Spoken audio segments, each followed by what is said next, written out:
Good evening. I am Brandi Nicholson. I'm Talley. And welcome to STEMtalk on failure. It's embracing failure. We're so excited that you are watching this video or joining us tonight. We want you to please text us or not text, I'm sorry. Tweet us. Tweet us, that's the word. Or contact us through Facebook. Oh yeah, and there's our Twitter handle and our Facebook handle's coming up. Yep.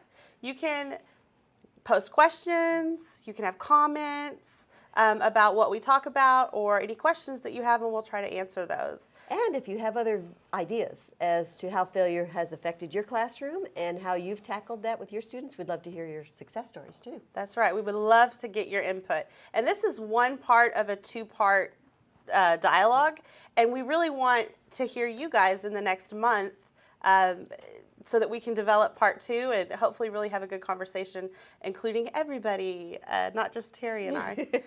So we're going to start out tonight with a few video clips that we think that will bring our point home. We're going to use famous people, scholars as well as educators, who have a philosophy about STEM and also about failure and how to move past failure.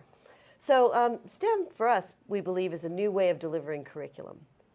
In order to be able to look at our classroom and the changes that are occurring in our classroom, the perception of the word failure is very different than failure in the past. So what we're going to do is watch a video from Honda, who has a new look at failure, and they embrace failure and their belief system when it comes to failure. Yeah. If you're driving your car and you feel frightened a little bit, we bump up against that feeling as much as we can to try and push that limit further and get comfortable there and then push it again. So, you know, you're constantly on the brink of crashing because that's the fastest. So much of racing is failure. Failure is a byproduct of pushing the envelope. You push the envelope of performance until things fail. When you fail, it's not necessarily looked at as a bad thing, as long as you learn from it and make something positive out of it.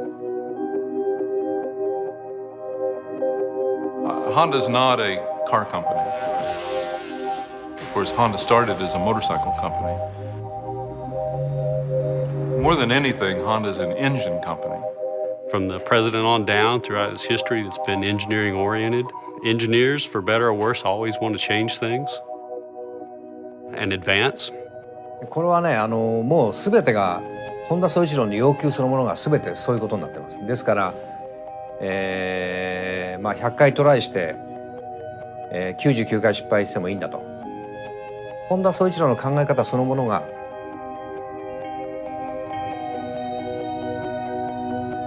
試行錯誤、失敗の連続で、その延長に何回も失敗するとその中に素晴らしい技術があるという、そういう考え方だと思います。When Honda Performance Development first started racing in '94, the program was a massive failure. We had a lot of engine problems. We had a lot of engine failures. Here on lap number 10 is making an unscheduled stop in the pits. We blew the turbocharger off the engine in several places. The corner workers are reporting that there's a fire in the left rear of his car. Say 15,000 revolutions per minute. Sometimes the whole bottom end would blow out of the engine. That's that Honda engine car, and it is in trouble now. I mean, just blew into like a million pieces. Could it be more trouble for the Honda engine? In the seat, in like a 5-gallon bucket, was all these engine parts from everything that was blown out of the bottom of the engine. I mean, there was pistons, there was conrods, or pieces of block and bearings and stuff. And one of the Japanese engineers that was here on assignment was all concerned because he was afraid that there were other pieces of the engine out there on the racetrack that they failed to pick up, and he was all concerned that our competition would learn our know-how and we'd lose our confidentiality. And I'm saying, what's there to worry? I mean, no one would even want to know what's in our engine. There were a lot of failures in 1994. And those failures led to a new engine in 1995. We improved it step by step to a point where finally, in 95, we won our first race. In 96, we won the championship. Honda now is the sole supplier of engines for the IRL, or the Indy Racing League. We'd really prefer to have some competition in the series, but perhaps the Honda success drove some of them out. Maybe they'll come back. You know, that video really says a lot about the Honda Motor Company, about how the fact that they're not afraid of failure and they embrace failure. You know, I wonder if we as teachers have that same attitude. Do we encourage our students to look at failure as just one more step in their progress towards learning something new, challenging themselves to pick themselves up, brush themselves off, and move to the next step? I think what you're talking about, Terry, is really a culture, a classroom culture that we want to create around failure. And I think that what that means is we have to kind of change the meaning of the word failure with our teachers, with ourselves. I know I have to work on that sometimes, with our school building, and especially with our kids. And in our classrooms. And I think everything we're going to be talking tonight about is going to be cultural. So what's the culture of failure in your classroom? And why does it have to be negative? I think right now it's negative for a lot of people, but look at Honda. It was not a negative thing for that company. And to have the company president say, you know, we look for failures to grow. That's right. And if we didn't have those, we wouldn't have the products that we have today. I'd never assumed that Honda was a motor company. I thought it was a car company, only to find out that the reason that they are so powerful is the fact that they have an engine that does not fail. That's right. Because they were willing to do trial and error. You know, and that's what the Honda brand was started on, was the idea that you're going to try something new, and nothing innovative is going to happen unless you're willing to try something new. And that's a cultural thing that you have to get over with your kids. And I think we're STEM coach, and that's what STEM is. STEM is a culture of trial and error to create something new, to be innovative. STEM is innovative, and if you have a STEM classroom, you have a culture of innovation going on in your classroom, which means you have to embrace failure, and that's what I think we want to show everybody tonight. And also, STEM is about constructivism. That's right. That students have to be able to try and try again to create their own knowledge, to be able to stumble, and have someone there that is coaching and facilitating them in order to be able to move to the next step. Sometimes they get stuck. Sometimes they sit back and they go, I can't figure this out, and I'm giving up. But it's the facilitation of the teacher. Vygotsky calls it the zone of proximal development, where you find out where the student is, you find out where they help them to reflect on where they've been, what have they tried, and help them to establish their next action step. That's right, and I think it's important in this part of the conversation for us to talk about, because you're talking about the teacher's role in the classroom. So I think it's important for us to talk about PBLs, problem-based and project-based learning, and also the engineering design process and what the teacher's role in that process is. And I think that we as teachers in our hearts want the best for our kids, so we do two things that I think are wrong, and I'm going to put it out there, and I've been guilty of it too. That's another STEM talk, things that I wish I wouldn't have done. But what we've done is either we are too on top of them, right, to not create failure. Protecting them from the failure, right. Protecting them from falling. And so stumbling. So we do that by giving them step-by-step instructions. First do this, then do that. Oh, did you see that happen? Well, we've taken their aha. We've Yes. stolen that moment from them, where we believe that in constructivism, that aha you get is a total physical experience. The joy of learning, the joy of experiencing success, coming from failure, coming from being stuck, and that freedom that you feel when you actually are successful. Right. And as you had said, you've stolen their gift. You've opened their Christmas present for them. That's right. My one thing that I work with all my teachers on that I've mentored with over the years is I say, would you open your kids' Christmas presents right in front of them? Like Christmas morning, we come down and you make them sit on the ground and you open their gifts for them and say, isn't this cool?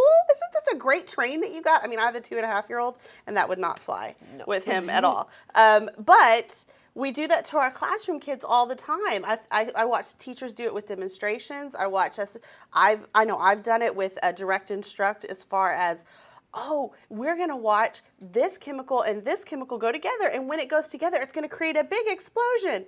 Why did I just open their Christmas present for them, you know?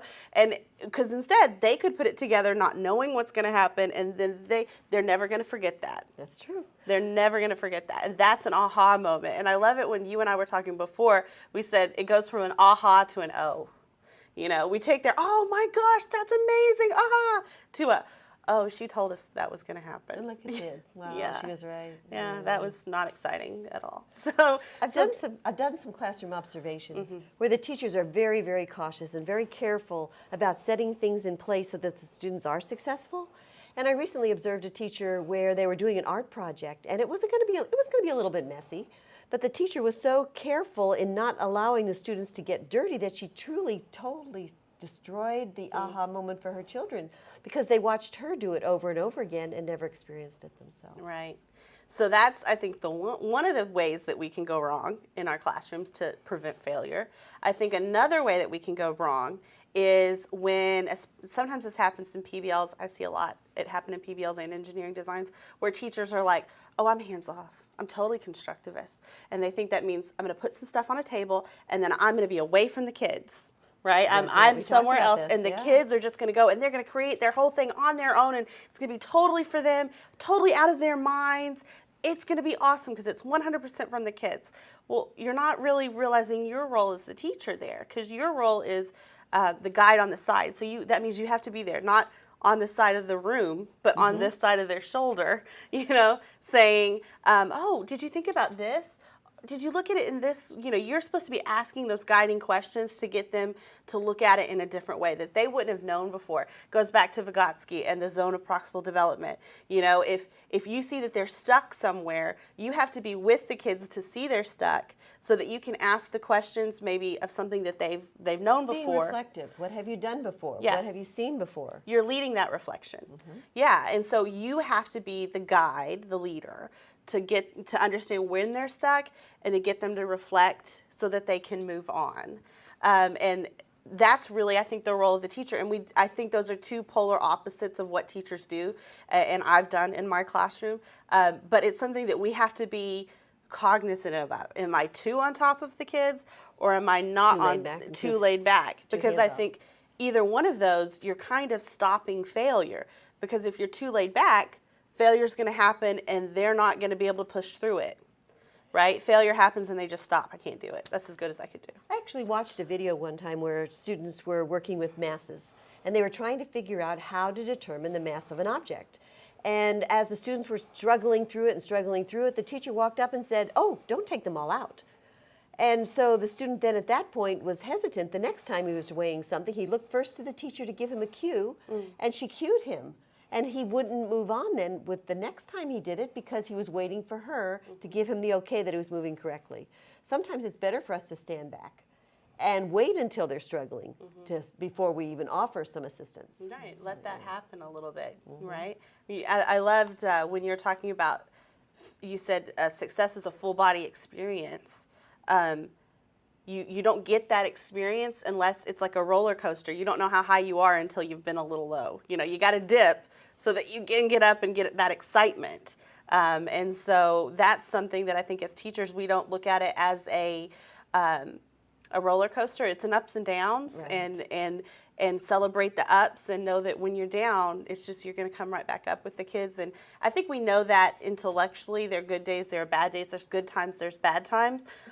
But we have such, I don't know, baggage with the word failure that we don't allow that downtime to be real for our students and for them to really feel the weight of that and push through it. And we have to lead the pushing through that. That actually leads us to our next video that I want to talk about. Good segue. Which is, you know, why do some of our kids succeed in school and why do some of our kids not succeed. And there's actually been some research done by Angela Lee Duckworth, and she gave a TED Talk about her research, and it's about the different ways that we and students specifically handle failure. So we're going to watch a little bit of her TED Talk right now. After several more years of teaching, I came to the conclusion that what we need in education is a much better understanding of students and learning from a motivational perspective, from a psychological perspective. In education, the one thing we know how to measure best is IQ. But what if doing well in school and in life depends on much more than your ability to learn quickly and easily? So I left the classroom and I went to graduate school to become a psychologist. I started studying kids and adults in all kinds of super challenging settings. And in every study, my question was, who is successful here and why? My research team and I went to West Point Military Academy. We tried to predict which cadets would stay in military training and which would drop out. We went to the National Spelling Bee and tried to predict which children would advance farthest in competition. We studied rookie teachers working in really tough neighborhoods, asking which teachers are still going to be here in teaching by the end of the school year. And of those, who will be the most effective at improving learning outcomes for their students? We partnered with private companies, asking which of these salespeople is going to keep their jobs and who's going to earn the most money. In all those very different contexts, one characteristic emerged as a significant predictor of success. And it wasn't social intelligence, it wasn't good looks, physical health, and it wasn't IQ. It was grit. Grit is passion and perseverance for very long-term goals. Grit is having stamina. Grit is sticking with your future, day in, day out, not just for the week, not just for the month, but for years, and working really hard to make that future a reality. Grit is living life like it's a marathon, not a sprint. A few years ago, I started studying grit in the Chicago public schools. I asked thousands of high school juniors to take grit questionnaires, and then waited around more than a year to see who would graduate. Turns out that grittier kids were significantly more likely to graduate, even when I matched them on every characteristic I could measure, things like family income, standardized achievement test scores, even how safe kids felt when they were at school. So it's not just at West Point or the National Spelling Bee that grit matters, it's also in school, especially for kids at risk for dropping out. To me, the most shocking thing about grit is how little we know, how little science knows about building it. Every day, parents and teachers ask me, how do I build grit in kids? What do I do to teach kids a solid work ethic? How do I keep them motivated for the long run? The honest answer is, I don't know. What I do know is that talent doesn't make you gritty. Our data show very clearly that there are many talented individuals who simply do not follow through on their commitments. In fact, in our data, grit is usually unrelated or even inversely related to measures of talent. So far, the best idea I've heard about building grit in kids is something called growth mindset. This is an idea developed at Stanford University by Carol Dweck, and it is the belief that the ability to learn is not fixed, that it can change with your effort. Dr. Dweck has shown that when kids read and learn about the brain and how it changes and grows in response to challenge, they're much more likely to persevere when they fail because they don't believe that failure is a permanent condition. So growth mindset is a great idea for building grit, but we need more. One of the questions that comes to me after watching Angela Duckworth in that amazing talk is what can we visualize as teachers with students? What do we see our students doing that is gritty, and where is that moment that we see them, have grit or not have grit. And one of the things that Terry and I were talking about before, just in preparation for today, is I was telling her a story about how when I was a professional development person, whatever my title was, we would observe students' classrooms, and I would have groups of teachers in another room watching a classroom with all these cameras and lights and everything. And the kids would go through an experience, a constructivist experience. And we were in the classroom with all the videos, and so we could watch live stream it happen. So it was kind of like you could have 80 eyes on the kids without 80 eyes physically. The kids didn't feel that. They felt like they were just in a room with their teacher. And we were doing a really cool engineering design process lesson about circuits and about friction. And so they had to create little toothbrush robots, and they had to figure out the circuit, and then they had to be able to run the robot across different surfaces.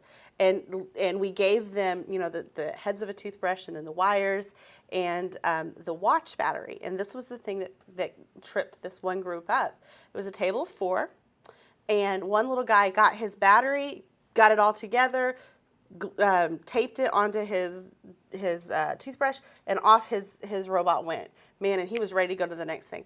And he was excited. I don't know, when you get kids are standing up and they're excited, that was this guy. The other guy couldn't get his circuit complete, basically. And he started, we watched him from the other room. We saw him struggle and try, and then look around to see what other people were doing, and then get angry. And then you saw him get angry at other students, because everybody else in the group had figured it out. Their robot worked. You saw him get angry at them, and then you saw him get angry at himself. And then he was done. He was done, and he sat back, and we had this long conversation in the second room watching him do this. What's happening? How can that teacher get him back involved? I mean, to me, that's a clear moment of grit versus non-grit. His classroom teacher walked out of that room, because there was like 5 other teachers in there, and came back into the room with us with all the videos and the cameras and stuff. And we said, what are we going to do to get this guy in? And isn't this amazing? Sometimes your kids who fail all the time, they're just used to failure, and they keep failing, and then they just don't understand how to move out. And our teacher goes, time out, guys. He's a GT student. The one who had quit was a GT student. The one who had gotten it on the first try and was off run, that was his special ed student. He wasn't special ed, but he was ESL. Sorry, he's like, that's my ESL student who hardly speaks English, and I don't know what he's saying half the time. He was like, no, that's a GT student. And it really, I think the whole room went quiet. I think every teacher went, why is that? I've had a similar experience in working in STEM academies, in that many of the STEM academies that I work with are magnet schools where gifted and talented students are centered there. And one of the things that I found was that they wanted someone to tell them the way to go. They wanted a path to follow. They wanted to be highly successful because their GPAs depended on it. And they didn't want to risk failure, because failure might reflect on them personally, but it also might reflect in their grades. So they became students of being students. They learned how to play the game of school. They learned how to pass courses without having to actually think and learn. Right. And we have to be very careful with that, because it's the experience of failure. It's the experience of dynamics of learning and failing by trial and error that true learning takes place. Right. So our challenge would be, how do we take those students who are so used to being successful all of the time and help them develop the grit to keep them moving forward? Because they will not always be successful in their first attempt. Right, it's inevitable that you're gonna hit something that you've never done before. And I think it was Einstein that says, if you've never failed, you've never tried anything new. And kind of as teachers, isn't that our goal, is that we want to push kids to something new? That's what Danica Patrick, the first thing we saw in the Honda video was they're constantly pushing themselves to the edge and then pushing themselves a little more, because that's what the fastest is. That's what we have to do in education. We have to find what's their zone of proximal development, and then we got to push it just a little bit more and just a little bit more. And, that's something that I think a lot of times we think about when we talk about failure, we think about our strugglers, And we want to protect them. We feel the need to cushion them from failure because we don't want them to always feel that way. Right. And I think we have to celebrate their successes when they have them and everything. But I think we forget or we don't talk about as much the failure of our higher students, our higher level students. And that's definitely where my background in teaching was. I never taught at a Title I. I always taught at a higher end school where the expectations, like there's your state expectation, and then there's this expectation of where I was at. The kids all were supposed to, it wasn't go to college, it was go to the elite college, and it wasn't get a job, it was run a, something. So just higher expectations and their parents were in STEM careers and all that. So that's something that I'm always mindful of is we think about our low-level kids a lot, and we spend a lot of time there, and I think we absolutely have to, but we can't forget the high-level kids because, they are going to, I know that they're going to change the world one day, and I need to get them grittier so that they can change it for the better, Some of Thomas Edison's famous words were things like, we need to fail early. Oh, yeah. So we can learn from our mistakes and move quickly into production. And if we don't make those failures at the beginning, the largest failures are at the end. Right. And it's the most expensive and most costly.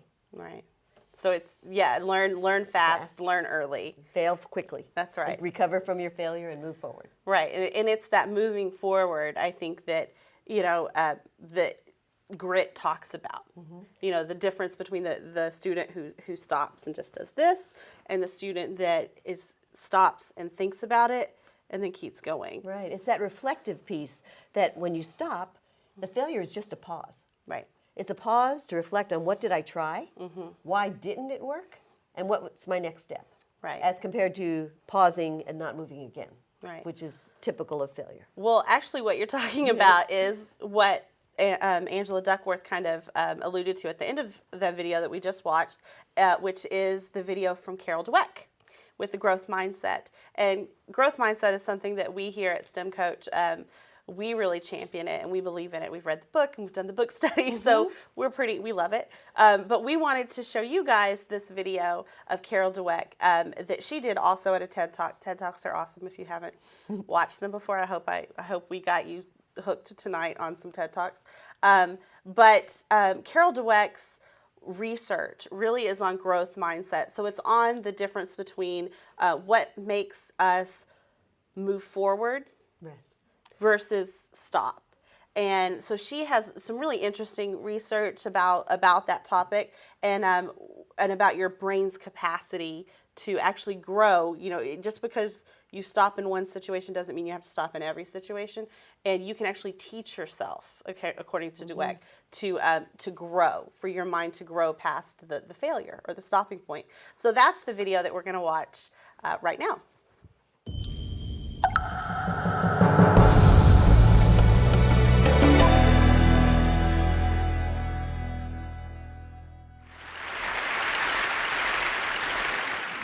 The power of yet. I heard about a high school in Chicago where students had to pass a certain number of courses to graduate, and if they didn't pass a course, they got the grade not yet. And I thought that was fantastic, because if you get a failing grade, you think, I'm nothing, I'm nowhere. But if you get the grade not yet, you understand that you're on a learning curve. It gives you a path into the future. Not yet also gave me insight into a critical event early in my career, a real turning point. I wanted to see how children coped with challenge and difficulty. So I gave 10-year-olds problems that were slightly too hard for them. Some of them reacted in a shockingly positive way. They said things like, I love a challenge. Or, I was hoping this would be informative. They understood that their abilities could be developed. They had what I call a growth mindset. But other students felt it was tragic, catastrophic. From their more fixed mindset perspective, their intelligence had been up for judgment, and they failed. Instead of luxuriating in the power of yet, they were gripped in the tyranny of now. So what do they do next? I'll tell you what they do next. In one study, they told us they would probably cheat the next time instead of studying more if they failed a test. In another study, after a failure, they looked for someone who did worse than they did so they could feel really good about themselves. And in study after study, they have run from difficulty. Scientists measured the electrical activity from the brain as students confronted an error. On the left, you see the fixed mindset students. There's hardly any activity. They run from the error. They don't engage with it. But on the right, you have the students with the growth mindset, the idea that abilities can be developed. They engage deeply. Their brain is on fire with yet. They engage deeply. They process the error. They learn from it, and they correct it. You know, Dr. Dweck's talk reminds me a lot of Dr. Marion Diamond in her book, Magic Trees of the Mind, where she talked about dendritic growth, and those connections that are made in the brain happen when the culture in the classroom and the learning environment and where learning occurs is right for learning. When it's stressful, when high-stakes tests are a part of it, when students are held immediately accountable for their learning without being able to process it, or when they have to memorize lists of meaningless factoids, that learning doesn't take place because they can't make those connections in their mind that help them to recall and retain information. So part of Dr. Dweck's book about mindset and Dr. Diamond's book is that when children understand metacognition, when they know that they can change the physiology of their mind, where failure is just a part of the growing process rather than a state of being, that you can take the situation you're in, you can learn from it and move past it. That is when real learning occurs, and that's the mindset that we need to develop in our classrooms. That's the motivation for perseverance and grit. Resiliency. Absolutely. That makes it possible for our students to get past that getting stuck. Right. Not sitting back and thinking I'm a failure, but thinking about what did I do and what's my next step. Right. And I think that you just highlighted one of, I think, the big buts that we hear. Yeah, but at the end of the day, they have to take this test at the end of the year, and they have to pass this test. And so we have this culture in education right now of high stakes end of the year or whatever testing, end of the course testing. And it is high stakes. It's high stakes on the students, it's high stakes on the teachers, and it's high stakes on the campus. And so we've created this culture, and Dweck even says that when kids failed, they would cheat. They would look for people around them who had also failed, you know, so that they could be like, oh, I didn't fail as bad as they did. Exactly. And so we've created this culture where failure happens and it has a negative connotation. And that label that's associated with it is very difficult to remove. Right. And so we're talking about the difference between successful students and unsuccessful students being their grit. You're not going to be real gritty if you're labeled a failure. And that has a negative, you know, like a loser, or that negative connotation with that word. So you're not building any kind of grit. You're not in a growth mindset. And that's where we see teachers and students all over the nation, and in classrooms all the time. We see students like that. But Brandi, those standards are not going to go away. I know. So what do we do about it? Well, I have a passion for this, and it is not to the test. And I taught in Montessori school where we didn't have the test, which was nice. But I also taught in public schools where at the end of the year we had to take our end of the year course test, and I didn't teach to the test ever. You know, and I always taught to the standard, because I know that if I teach to that standard, then the test is going to take care of themselves. If the kids understand the standard, the test is on the standard, they're going to do fine. I don't have to worry about that.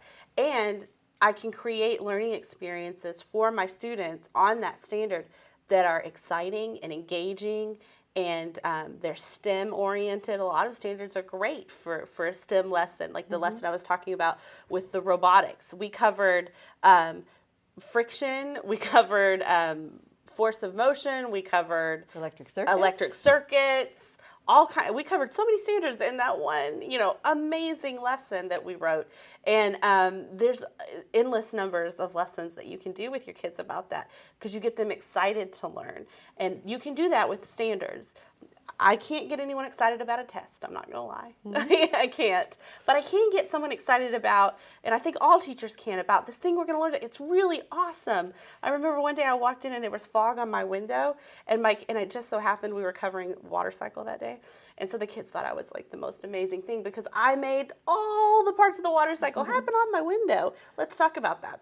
And they thought I was brilliant, and they were excited and I was excited, and now they could look out the window and they saw something totally different they'd ever seen before. Now, at the end of the day, why was I teaching water cycle? Because we're going to have a test on it at the end of the year, and I know they're going to ask you a question on it, and I know you're going to have to answer it, but I can make it fun. I can totally make it engaging. And when it's engaging and the students have that total experience of the success of it, having struggled through finding the answers, those are the emotional experiences that are going to stay with them. Yeah. And that's no matter how the test item is worded, no matter from which perspective it's taken, that student will be successful, because he has seen that phenomena and that concept from many different directions, many different angles. And when you talk about the dendrites growing, we know that the more connections, our brains will make more connections when emotion is involved, and when there is there's a relationship between teacher and student. One of the things we talk about with STEM Coach all the time, kind of behind the scenes, is you can do a million different pedagogically correct things, but the number one most important thing you can do with your students is to have a relationship, and to have a culture. Excuse you, sorry. Take a drink. Terry's not feeling great. To have that culture and that relationship with your kids where failure is okay, and where we're gonna take it and we're gonna think about it, and then we're gonna push through it. And that's a growth mindset. That's really what Duet's talking about. And we're gonna go back to the Duet talk, and we're gonna watch the second half of her talk to really talk about that next step with the kids. How are we raising our children? Are we raising them for now instead of yet? Are we raising kids who are obsessed with getting A's? Are we raising kids who don't know how to dream big dreams? Their biggest goal is getting the next A or the next test score? And are they carrying this need for constant validation with them into their future lives? Maybe because employers are coming to me and saying, we have already raised a generation of young workers who can't get through the day without an award. So, what can we do? How can we build that bridge to yet? Here are some things we can do. First of all, we can praise wisely, not praising intelligence or talent. That has failed. Don't do that anymore, but praising the process that kids engage in. Their effort, their strategies, their focus, their perseverance, their improvement. This process praise creates kids who are hardy and resilient. There are other ways to reward yet. We recently teamed up with game scientists from the University of Washington to create a new online math game that rewarded yet. In this game, students were rewarded for effort, strategy, and progress. The usual math game rewards you for getting answers right now, but this game rewarded process. And we got more effort, more strategies, more engagement over longer periods of time, and more perseverance when they hit really, really hard problems. Just the words yet or not yet, we're finding, give kids greater confidence. Give them a path into the future that creates greater persistence. And we can actually change students' mindsets. In one study, we taught them that every time they push out of their comfort zone to learn something new and difficult, the neurons in their brain can form new, stronger connections, and over time, they can get smarter. Look what happened. In this study, students who were not taught this growth mindset continued to show declining grades over this difficult school transition. But those who were taught this lesson showed a sharp rebound in their grades. We have shown this now, this kind of improvement, with thousands and thousands of kids, especially struggling students. So let's talk about equality. You know, that's a lot of food for thought. When you start thinking about the praise that we give our students in the classrooms, you know, sometimes students equate their progress with the grades we give them. Right. And they think they're really good if they get an A the first time without much effort. But they don't place a lot of value in that. One of the things that I found in the research with Robert Marzano, he says that when you praise their effort, and it's not necessarily great job on how hard you worked, but noticing how much time they took, the detail of their work, the extent to which they were willing to research to find something new and interesting, compared to just great report, good writing. Maybe it wasn't their best writing, and they'll devalue your praise. But when you recognize how much effort that they actually spend in the accomplishment of a task, their success means something to them as compared to what it means to you. It's true.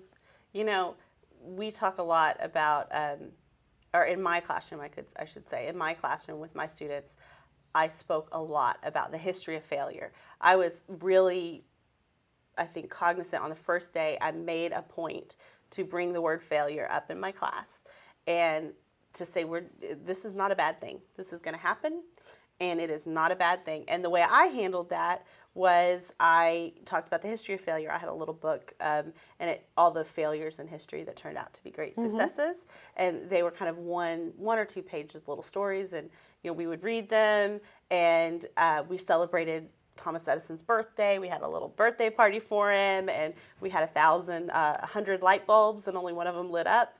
And we did. It's not that he only invented the one that worked. He invented 99 Hundreds that of didn't. them before they, yeah. Yeah, he figured out 99 ways it didn't work, and then he figured out the one that it did, and he valued all 100 of them equally. And we talk about that, and I found that to be really helpful with my class, because at any moment in the class when we were getting stuck, it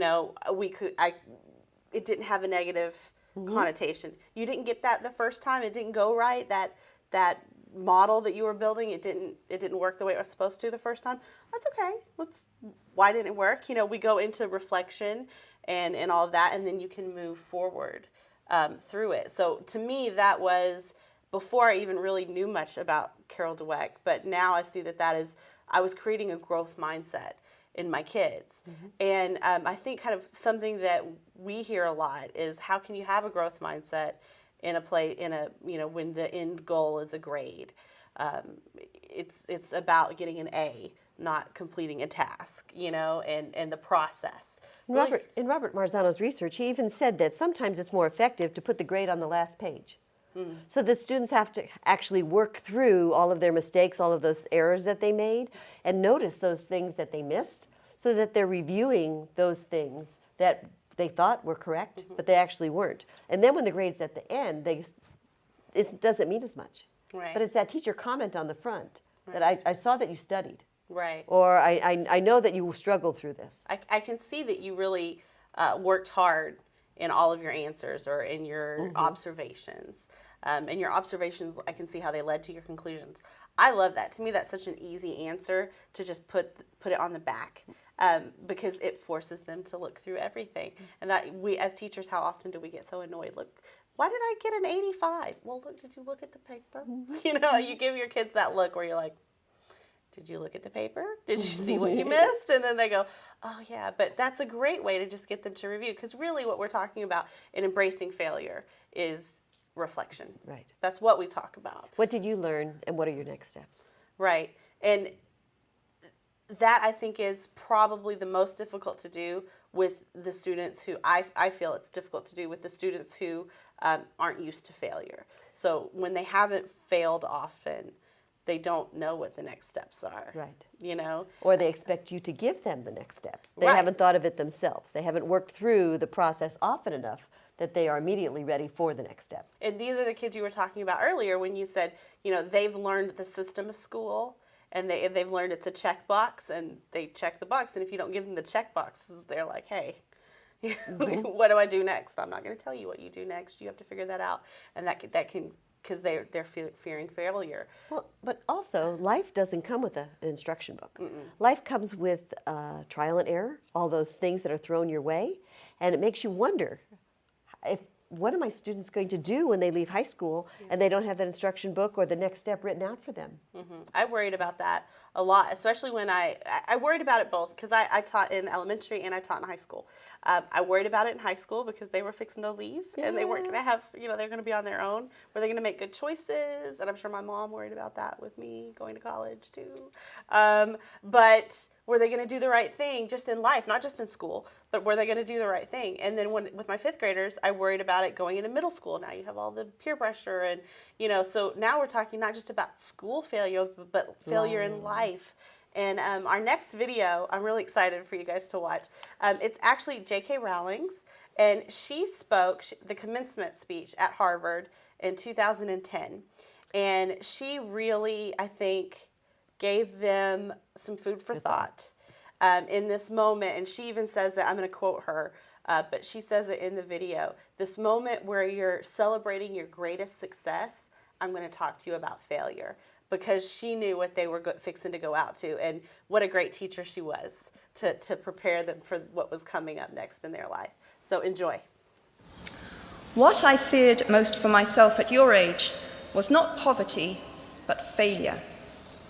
At your age, in spite of a distinct lack of motivation at university, where I had spent far too long in the coffee bar writing stories and far too little time at lectures, I had a knack for passing examinations, and that, for years, had been the measure of success in my life and that of my peers. Now, I am not dull enough to suppose that because you are young, gifted, and well-educated, you have never known heartbreak, hardship, or heartache.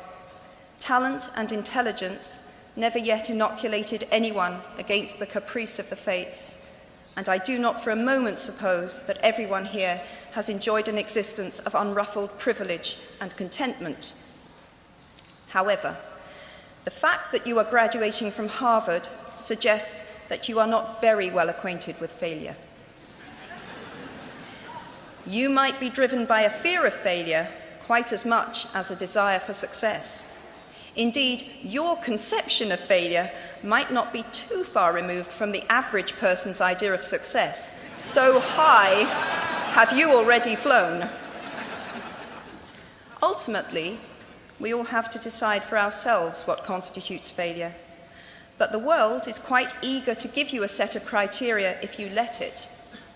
So I think it fair to say that by any conventional measure, a mere 7 years after my graduation day, I had failed on an epic scale. An exceptionally short-lived marriage had imploded, and I was jobless, a lone parent, and as poor as it is possible to be in modern Britain without being homeless. The fears that my parents had had for me and that I had had for myself had both come to pass. And by every usual standard, I was the biggest failure I knew. Now, I'm not going to stand here and tell you that failure is fun. That period of my life was a dark one, and I had no idea that there was going to be what the press has since represented as a kind of fairy tale resolution. I had no idea then how far the tunnel extended, and for a long time, any light at the end of it was a hope rather than a reality. So why do I talk about the benefits of failure? Simply because failure meant a stripping away of the inessential. I stopped pretending to myself that I was anything other than what I was, and began to direct all my energy into finishing the only work that mattered to me. Had I really succeeded at anything else, I might never have found the determination to succeed in the one arena where I believed I truly belonged. I was set free because my greatest fear had been realized, and I was still alive, and I still had a daughter whom I adored, and I had an old typewriter and a big idea. And so rock bottom became the solid foundation on which I rebuilt my life. You might never fail on the scale I did, but some failure in life is inevitable. It is impossible to live without failing at something, unless you live so cautiously that you might as well not have lived at all, in which case you fail by default. Failure gave me an inner security that I had never attained by passing examinations. Failure taught me things about myself that I could have learned no other way. I discovered that I had a strong will and more discipline than I had suspected. I also found out that I had friends whose value was truly above the price of rubies. The knowledge that you have emerged wiser and stronger from setbacks means that you are, ever after, secure in your ability to survive. You will never truly know yourself or the strength of your relationships until both have been tested by adversity. Such knowledge is a true gift, for all that it is painfully won, and it has been worth more than any qualification I ever earned. So I think what J.K. Rowling is really talking about in that speech is, being tested and through failure and coming out on the other side and realizing, it's a rainbow over there. And knowing your strengths. Yes. You won't ever get to know those strengths in yourself unless you're challenged and you've accepted the challenge and realize that you have to come from within yourself and have that fortitude and that grit and be resourceful and figure those things out for yourself. And those are the lessons that I believe we can share with our students as they're growing up, because we can't predict, like we said before, what their futures are going to hold. So as many life lessons as we can teach them in a safe environment with the safety nets in place, the stronger they'll be when they grow up. Right. I mean, you don't know how gritty you are until you're forced to have some grit. And if we have a culture in our classroom where failure doesn't happen because either we don't push them far enough or we don't allow them, we protect them from that. So we're not pushing them, or we're pushing them, but we're kind of one step ahead of them the whole way. They don't know how powerful they are. They don't know how smart they are. They don't know how inventive they can be. They don't understand their potential, And I love the way J.K. Rowling says it. It might be hard fought, but until you fought hard, you don't know how great your winning can be. The hard foughtness of it. And I think that's what, in our best heart, that teachers want to prevent from other teachers. We try to help each other out, our students, our campuses, but we have to realize that it's part of life. Failure is part of life. It's part of learning, and we put this up here. It's our first attempt in learning. You can't have true learning without failure, because that's what they're going to attach to. That's the thing that's going to make them remember. And that total body experience of the success will never happen until they challenge themselves to overcome their failures. Right. We were talking about working out. Terry was talking, which I don't do anymore, but I should. But Terry was talking about running a marathon and how she, her coach, I want to quit. I can't do this. There were so many times when I was so exhausted and crying from a lack of blood sugar. He pushed us to the very end and we were crying, and he goes, yeah, but you know how much stronger you're going to be because of this. And we'd get right back up and we'd just keep running. And finishing that 26.2 miles was probably one of the most exciting challenges I've ever put myself through, and I feel so proud of the fact that I had that. But if I hadn't accepted that challenge, I never would have felt that sense of exhilaration from it. That's right. So you had to follow the curve. You had to go down, dip up before you could go up. And it's what an amazing feeling success is. And I kind of feel like if we don't allow some failure in our students, if we don't allow our students to struggle, we actually never allow them to feel the heady, beauty of success.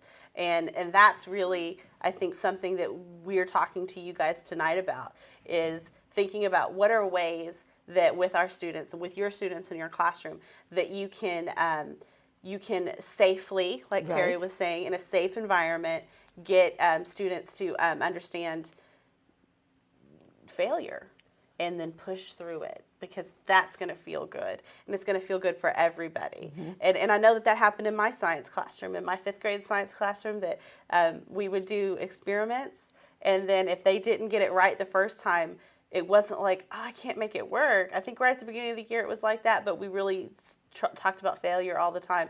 And I remember hearing one of my students, I can hear him plain as day, he goes, oh, I get to do it again. And like his eyes were so excited, and he stood up from his chair and he was like, yeah. We don't have time, but no, we do. Miss Nicholson made time. We did it again, and that's an excitement. That is a joy of learning. That is someone whose dendrites are going together in their brain. They have a growth mindset. And, one thing I have to say is that by creating a culture of excitedness in my classroom, which meant I was okay with failure, we did amazing. We did amazing on our tests, and we did amazing on day-to-day activities, and they produced unbelievable work for me. And some of it I didn't even require. One of the funny stories that I love to tell, and I think everyone is shocked by it, but I didn't do homework. I didn't send homework to my kids, my 5th graders, and I never required it.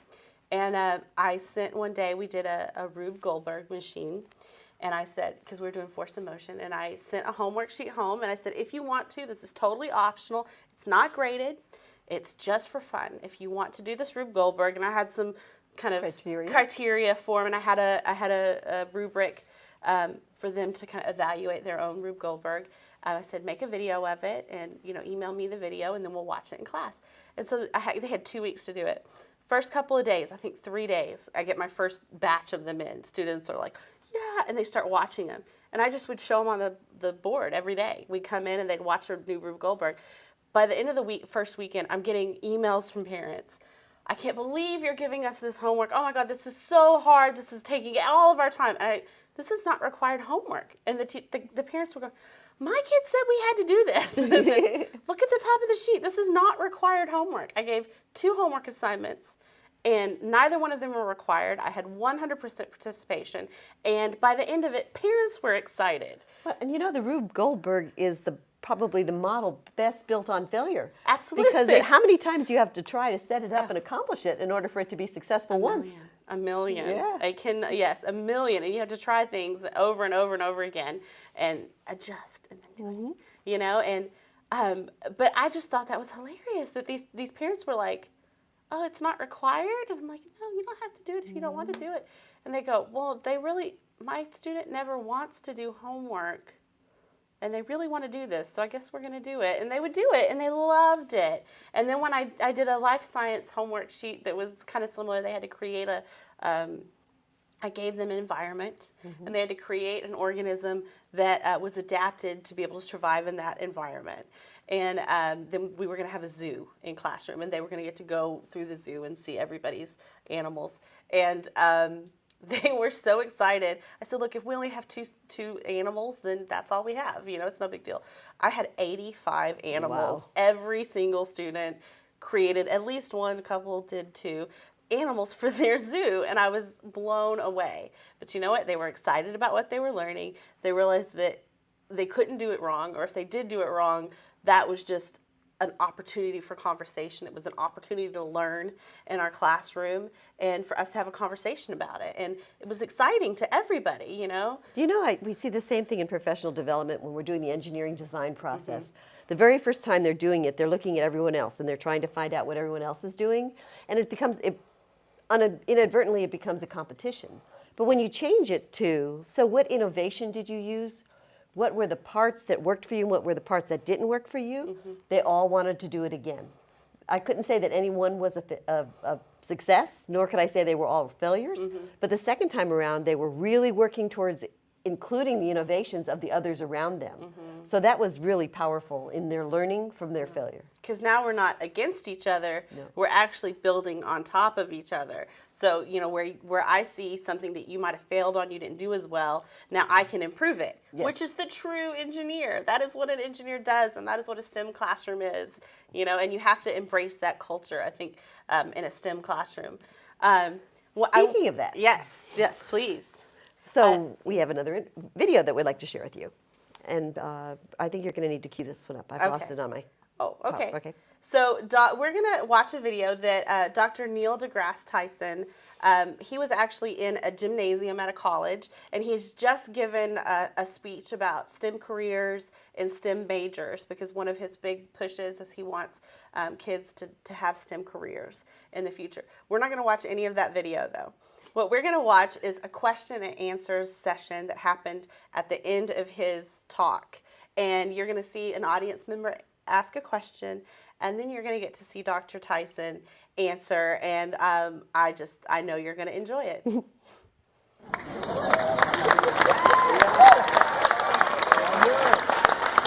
can we do a pirouette? What's it called, pirouette?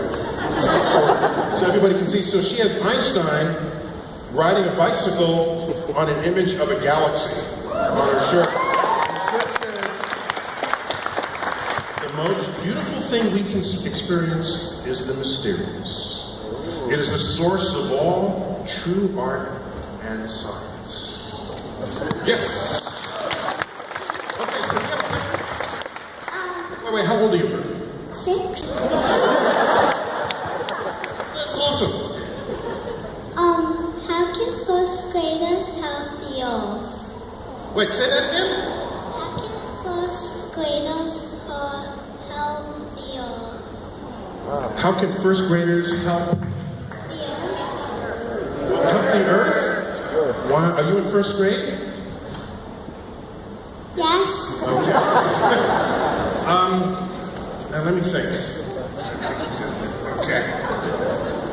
You know what I think? Okay. So, when I was in first grade, I was curious about a lot of things. So here's what I want you to do. I think when you go home, okay, and you start poking around the kitchen. Have you ever done that? Have you ever opened the cabinets and pulled out the pots and pans and started banging on them? Isn't that cool? That's fun, right? Yeah. Did your parents stop you? Yeah. So tell them to not stop you.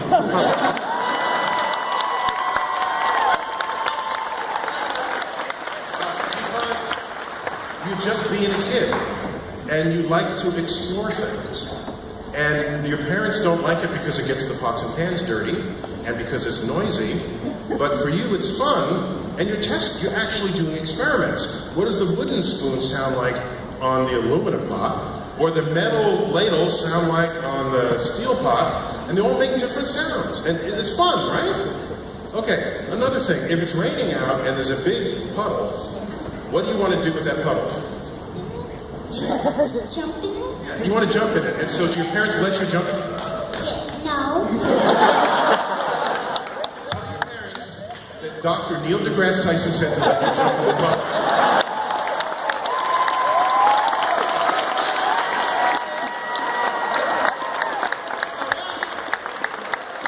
Because when you jump in a big muddy puddle, first that's fun, right?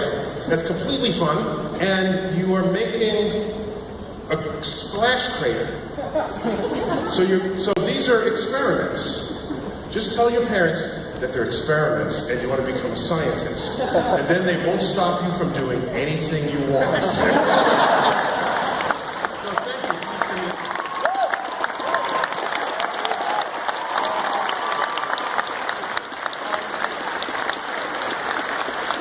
We got time for like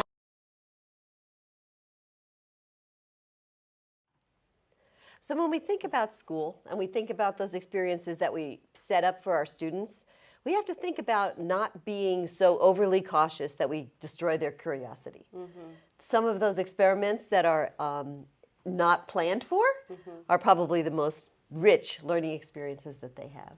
That's right, and this is science, and science is fun.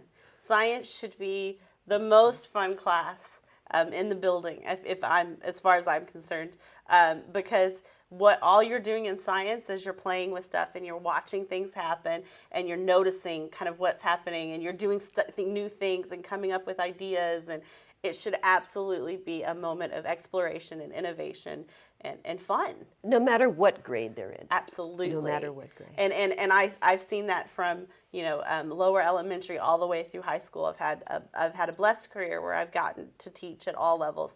My I don't know what you call it. My main talk has been with Montessori. I was trained as a Montessori teacher, and my original training of teachers was with Montessori. And Dr. Tyson's talk, his answer is so Montessorian to me. It is the importance of play, and that learning is play. Learning is fun. That is their work, and I think the term work is kind of an adult term, but Dr. Montessori used that so that the adults in the world would understand that those fun things that kids are doing, that is them creating the dendrites. That's them creating understanding, and that's them going through the scientific process. And really, when we're talking about the scientific process, when we're talking about the engineering design process, we're talking about failure. That happens.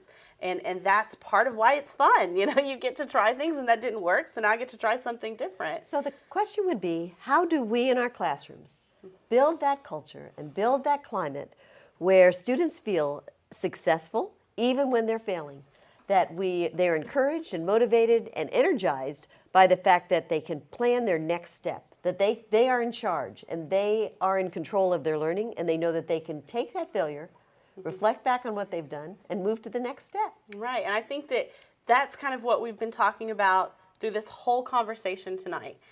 We've been talking about from the beginning with Honda, and that is what a STEM person does. That's what an engineer does. They go through failure, they work through it, they're constantly pushing. Till we go into the grit factor, and how do we push through? We have a little bit of failure, and how do we push through that failure? That's our grit. Then we talk about growth mindset. That's the way to push through the failure. And how do we do that in our classroom? And DeWeck has great examples of the yet. You haven't gotten there yet, but it's open for possibility of future, opposed to you failed, you're done, it's over. And it's about making that word failure not be a stop, but the failure just being a pause, really, on the road to yet. That's what she's talking about. And Rowling's, I think, great talk about how really failure happens everywhere. It doesn't just happen in the classroom. But if you understand the yet, you know that there's a great light at the end of that tunnel. Just know that it's there, and it'll you can see it, and that'll keep you to the yet. And then Tyson's great. It should be fun. It should be fun. Life is fun. Life is too short to not have fun. And I think that's what Tyson's trying to get at. Do we have time for one more? I think so. I think we'll end on one really great one. Go for it. Okay, so this actually is my favorite. So failure doesn't suck, guys. That's our title of our next video. That's what Sir James Dyson tells us. Failure does not suck. So enjoy.